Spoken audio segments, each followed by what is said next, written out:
Here we're going to be talking about order flow basics. I call this my X-ray into the markets. I'll show you why. We're going to be starting from the very beginning. What is order flow? What do some of the indications on order flow mean?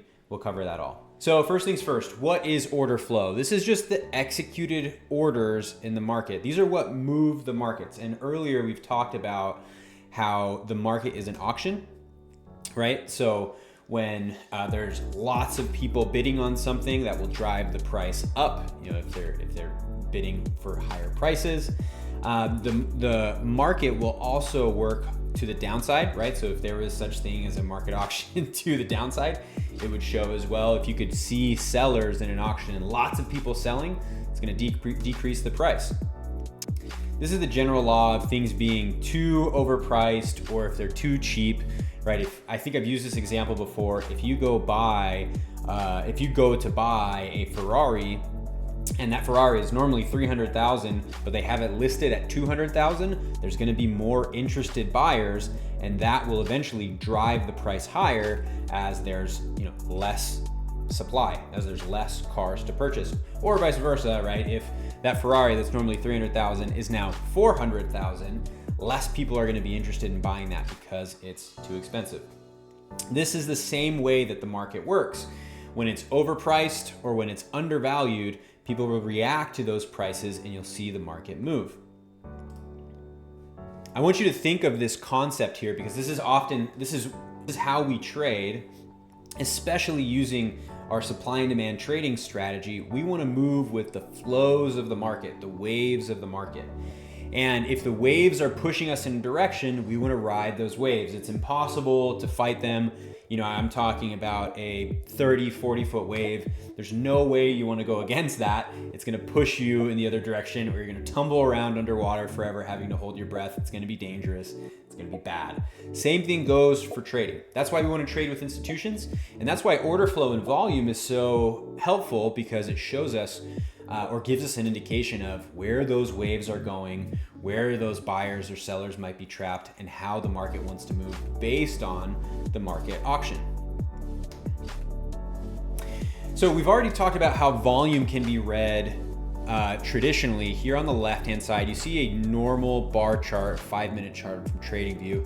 And volume is typically shown in its most basic format along the bottom here, horizontally by time. And so in this case, since this is a 5-minute chart, this is showing that each one of those candles have a certain amount of volume. And as those candles align to the volume below, that's how many transactions happened within that time period. In this case, a 5-minute time period. This will go for any time frame, right? You can read volume from 1 minute to 5 minutes to an hour to a day. It can all be relevant. Of course, since we're trading on smaller time frames, we have to focus on volume on the smaller time frames, the 2, the 5, and the 15. But to show the differences, volume by time down here on the left is what we look at. As we watch order flow, a lot of what we're going to be looking at is volume by price, which means volume, you can see on the right-hand side, this is a little Bookmap screenshot, and it shows you how many transactions there are happening by price. Then there's a volume profile. We can talk about that later. But showing you transactions by price, regardless of the time, however many transactions happened there. So think of it, normally you're reading volume horizontally. This is now vertical as we're reading volume by price. To truly understand order flow, we have to understand aggressive and passive orders. If you want more information on this, I have more information earlier in the course. I think it's in some of the basics, but you have to understand this first in order for order flow to make sense. The first piece that you need to understand is what aggressive orders are. Aggressive orders are market orders, right? So on my DOM, I can get in if I can hit market. And that means regardless of what the price is right now, I want to get in as fast as possible. So these are aggressive participants in the market that, they don't care what price they get into. They just want to get into the market as fast as they can. These are the aggressive orders in the market. The passive orders, these are limit orders, and these are orders that only happen, that will only execute when we reach a certain price, when we reach a certain level. So for example, I could click into my DOM here at 5254.5, and that will input a passive order to buy, but that will only transact if price were to move down to 5254. If it continues to run higher, that order will never transact, it will never be filled. Order flow trading is all about how these sync together, reading the aggressive orders in the market, reading the passive orders in the market, and reading how the auction is responding to both of those orders and following price as that happens. So a couple tools that I personally have experience with. If you've been on the lives, you've been following for a while, you know that I use two, Bookmap and NinjaTrader. Note that any tool out there will typically show you the same data. It may be visualized differently. You're going to be seeing a lot of the similar data, and it's really just a preference on how you want to do that. So with Bookmap, I'll pull up Bookmap in a second here. The bubbles that are on the Bookmap represent the aggressive orders. Of course, bigger bubbles show that they are larger, smaller bubbles show that those are smaller aggressive orders. And then there's a heat map horizontally that shows passive orders. And the colors are what determine what's what. Here is Bookmap, right? We can see these orders transacting. These are the aggressive bubbles that I was talking about earlier. And you can zoom in as far as you would like here. You know, as we zoom in further, you might even be able to see more data. And so in this instance, as you can see, this is a passive sell order. This is a passive buy order. This hit the ask, this hit the bid. As we zoom out, it will aggregate some of the orders so you can just see, you don't have to pay attention to the small, finite little bubbles. But that is what those bubbles represent. Then there's the heat map side of Bookmap. This is showing you the passive orders on the market. So up here, you can see there's at the 5260 level, there's 330 passive orders sitting up here that will only be transacted if these orders are filled. The other thing to note with this that's nice about Bookmap is you actually can also see when larger passive orders are filled. Of course, all of the bubbles will show you the aggression in the market.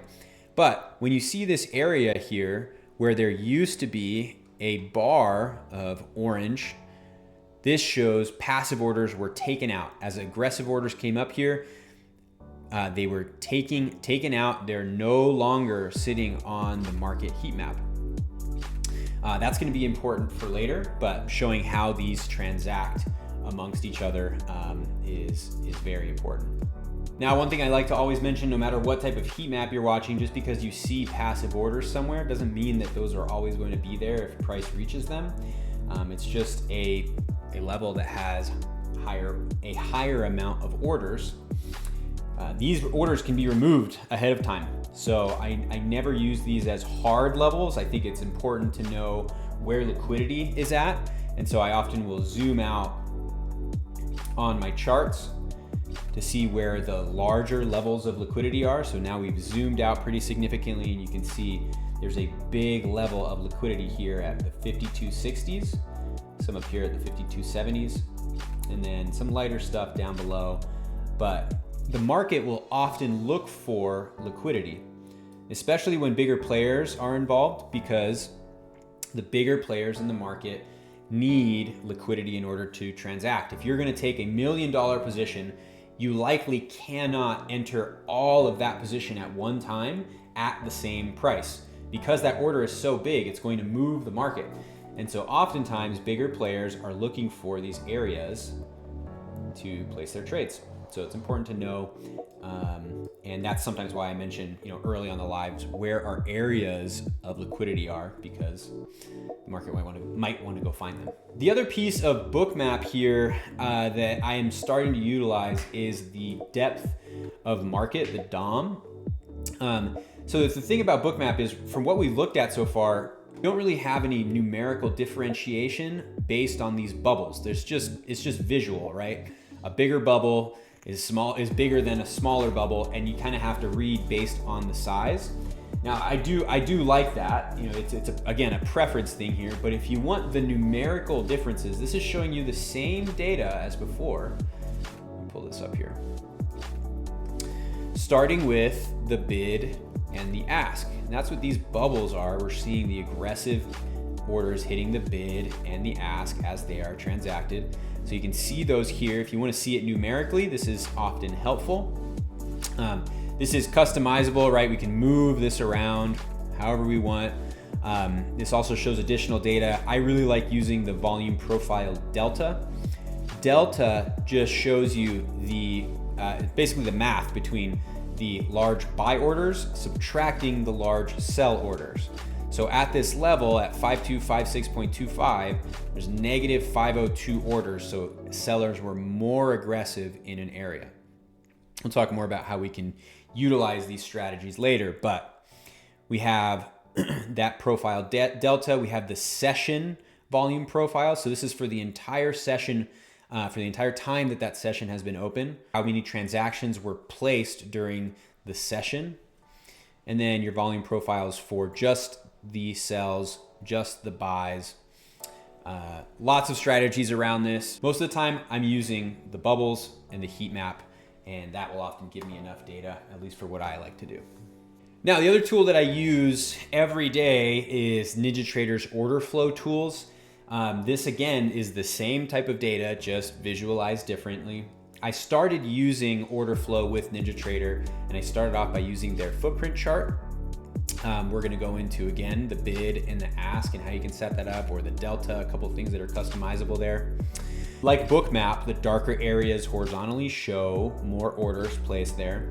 And then there's also a market depth map that they just made updates to, I'll show you, that visualizes some of the same things that Bookmap does, but in a different way. So let's move over to Ninja. Here's our footprint chart. This is just a 5-minute chart of data, right? So these are just candles, right? These bars here, this is the candle body, and below where there's no bar, that is the wick. It's just showing you the aggressive buy and sell orders within the candle. We're not looking at passive orders here. These are just the aggressive orders in the market. It's the same data as Bookmap, just visualized differently. Instead of bubbles here, you can actually see the numbers, and it's visualized in candlestick form. I do have some additional information here that I input where I added the volume profile on the side, and this is just showing you where there was more or less transactions by price. So that yellow bar shows you where the most transactions in the bar were placed.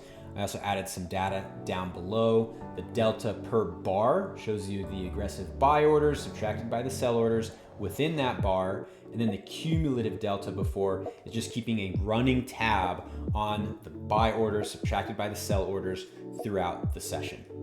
My one main gripe with this, I actually think it's a pretty solid footprint chart, is that it doesn't format the data amazingly. If we start to zoom out, it starts to become more difficult to read. Of course, you can change the time frame to whatever you want, so you can make that move up or down. But there are some instances where you have a larger candle, for example, this one I think will probably do it. And we're completely zoomed in here, and all you can see is 2 candles.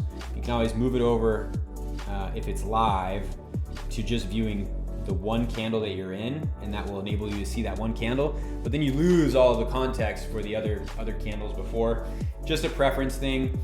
There's a million providers that are out there that offer this. I know Sierra Charts offers a pretty solid footprint chart, but this comes free with the lifetime package of NinjaTrader. So I use this every day. I like having it side by side next to my Bookmap just for additional confirmation, because I can see the bubbles and then I can also see numerically what's transacting inside the candle to kind of confirm what I'm seeing. There's tons of different things that you can change on this, of course. We're looking at this though with the bid and ask chart style type. I believe fresh out of the package it comes with just the delta. And so it just consolidates some of the information, preference on how you want to see this. Again, this is just totaling up the total buy orders, then subtracting the sell orders. So right here at 4254, we had negative 456 orders. So same as you were showing before, but just is consolidating the math for you. Now, the other piece of NinjaTrader that I've used before is the heat map, or I believe they call this the market depth map. This is just an indicator that you put over a chart. Actually, this is just a 1 minute chart. And similar to Bookmap, it'll show you the passive orders in the market on this right side. And it has these, like, I don't know if you can see this, but it has these trade detectors that shows larger orders. I believe these are larger aggressive orders, right, where they're placed. So similar to Bookmap, I think they're trying to show the bubbles. Again, a preference thing for whatever you want. It's similar type of data, but Bookmap, you know, shows it differently. As I've compared these side by side, Bookmap's data is just running more quickly. It's just a little bit more in depth with those bubbles. It's a little more up to date. You can also see that the heat map goes far further than NinjaTrader's does. Not that that's going to make or break your trading, but a difference in data, in my opinion. Those are some of the basics. If you have additional questions, feel free to reach out to me. Next up, we're going to be looking at how we can use this data in conjunction with supply and demand to trade. These are the 4 scenarios that we use to watch order flow. I talk about this all the time. I'll be mentioning this in the next video. It's all about how the aggression is either moving the markets up or down. Is the aggressive buying or selling moving the markets, or is it trapped? We'll see you in the next video.